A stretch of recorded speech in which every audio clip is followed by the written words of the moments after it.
Hey guys, Chef Anthony here at Dawn's Appliances, answering the question, what's better, stainless steel or cast iron? Two different cooking methods right here, guys. We're both going to use just some same metals, but you're going to see some slight variations.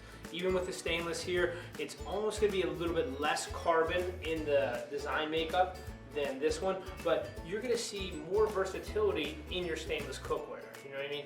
You can still pan sear on both of these guys, but when we worry about like tough things like tomato sauces and things like that, that the carbon in the cast iron might give it a heck of a metallic taste or a slight hue in the darker sauce, whereas stainless would be your best friend.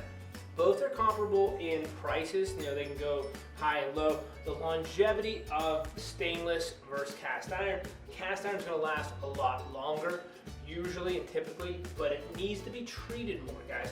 This stainless can be cleaned with soap and water and a little bit of stainless steel cleaner on the bottom, or some of these are dishwasher safe.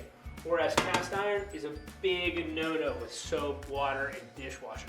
The porous material doesn't work well with the high temps in the dishwasher, and it can flake off your enamel. So this guy, usually just a little bit of water, maybe even like a wire brush, things like that, but you are dealing with, you know, a heavier gauge pan that'll sit better. As far as for cooking, whether it's gas, induction, or electric, they both will heat up the same. In the cast iron, you're gonna see it hold a little bit more of the heat just because of the gauge of the metal and how heavy it is.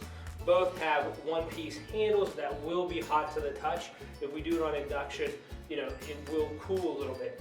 This pan, however, in stainless is a triple core, so it's actually a aluminum, it's actually copper, and then another metallic base. Some are 3-ply or 5-core, so those are usually more in pricing and things like that. So in stainless, but you can get a whole set in this, whereas you know, you're limited in cast. There's probably only about 5 to 7 sizes. Whereas in here, you can get a whole set of stainless if you're looking to match the whole set. Guys, both will work really well for your kitchen and your cooking applications. Both have pros and cons. You decide, you know, which one's better for your kitchen and your lifestyle. So this is the difference between stainless steel and the difference between cast iron cooking. Thanks so much.